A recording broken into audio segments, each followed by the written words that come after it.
So I wanted to make one more comment about the yesterday's talk when I was talking about going on Pindapat, as the monastics did at the time of the Buddha.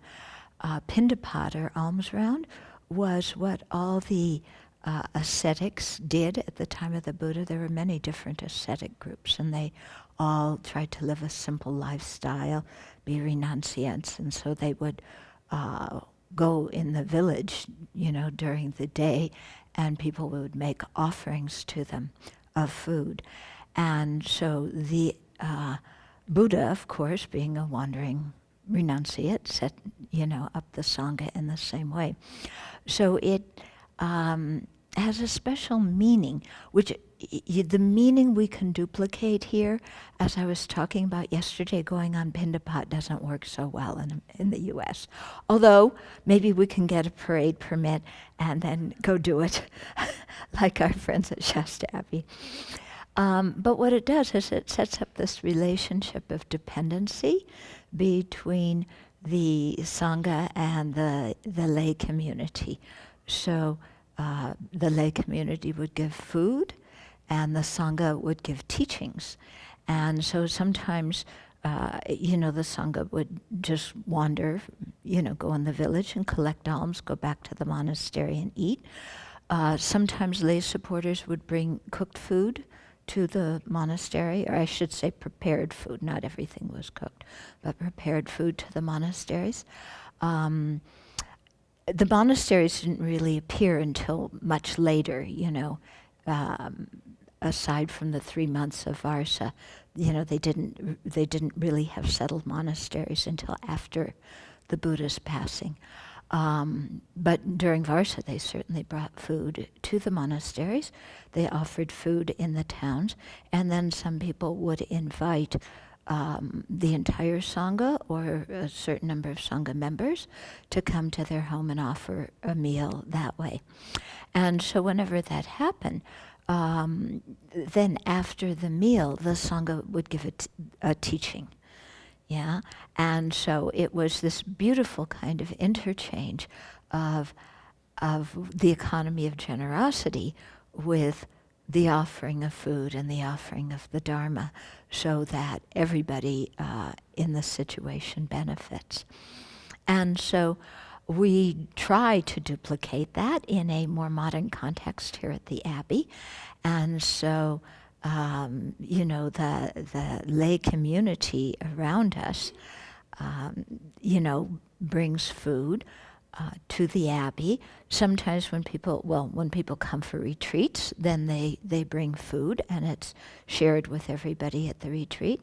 And then since we don't have retreats and courses all the time, then there's a group of very dedicated volunteers in Spokane and Coeur d'Alene and everywhere in between that calls us once a week or so and says, what do you need?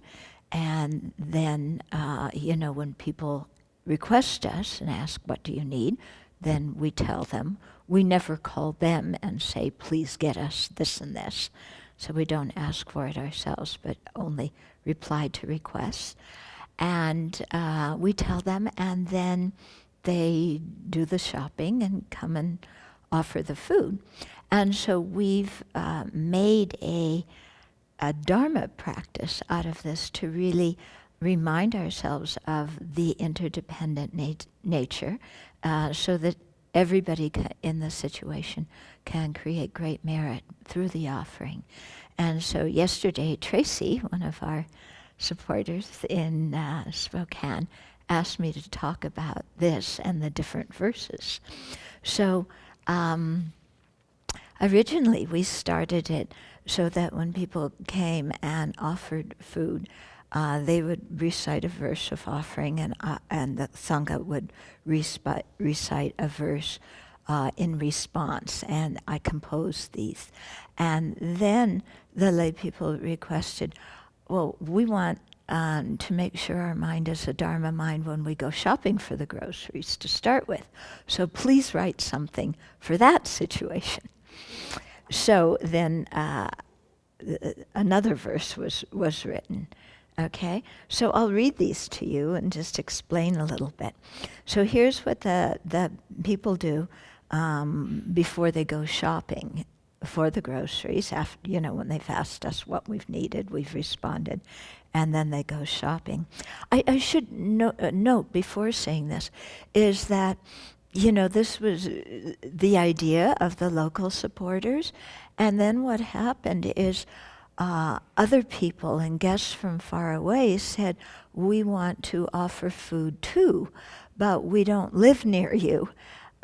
Yeah, so some people send us food, but then also because the packaging and the food itself is quite heavy and it may get ruined in transport, then all the supporters set up the system whereby the people who live far away can offer money for food. The supporters take that money, purchase the food, and then bring it up here and offer it on behalf of the people, some of whom live in other countries, other parts of the U.S. It's really, really rather amazing.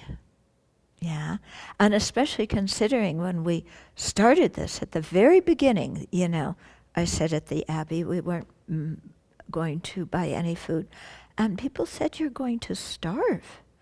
You're not going to survive. People are not going to go along with this, and that hasn't happened. Okay, so here's the verse that the donors recite, maybe in their car before they go into the market. So it says, offering food sustains the lives of others.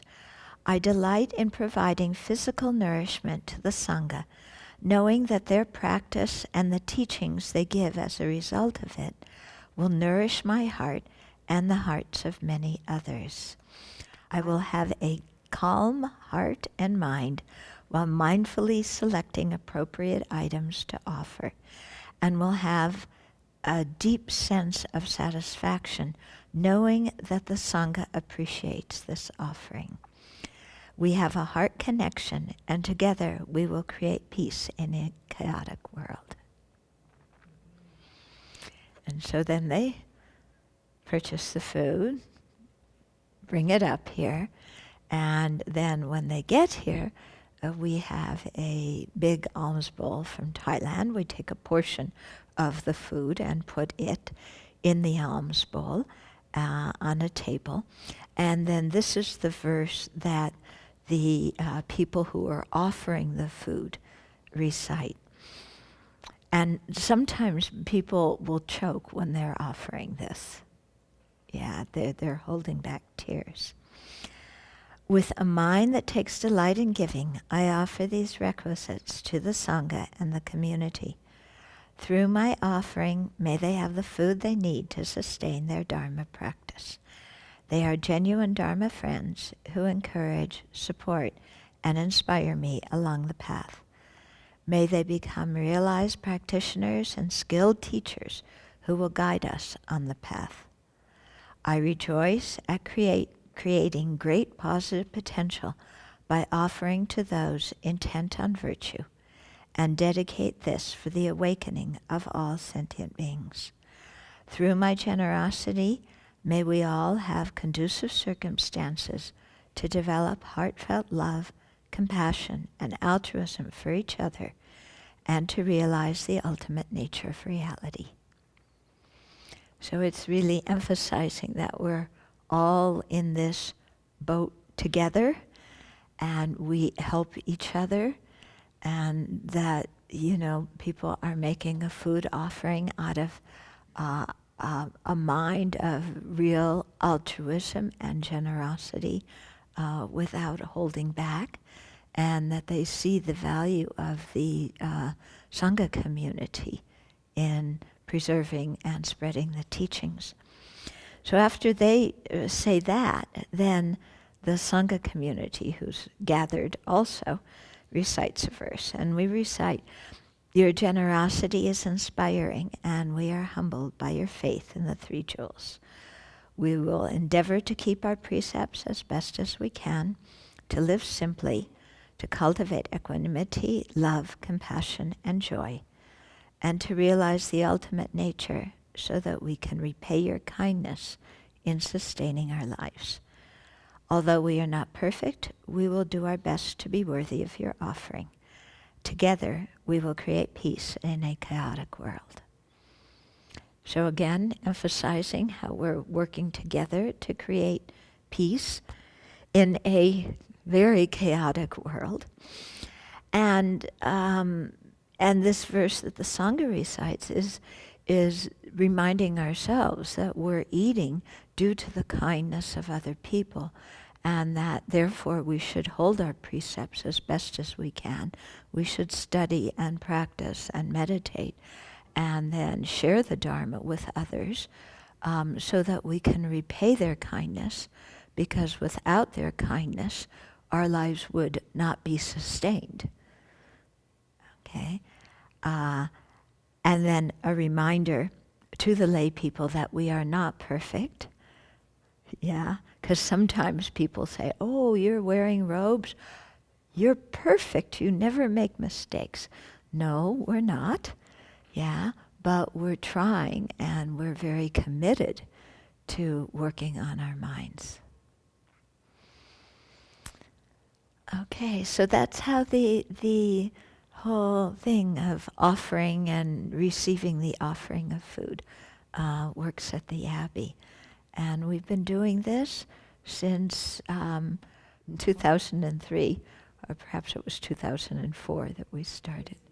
The system has been in place since '03. Yeah. And so it was quite remarkable when we first moved in. I had driven up from Boise with somebody, and we walked into the house, and people had cleaned the house. There were towels in the bathroom.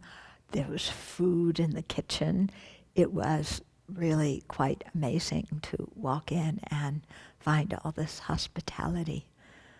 Yeah, so we're very grateful, and thank you.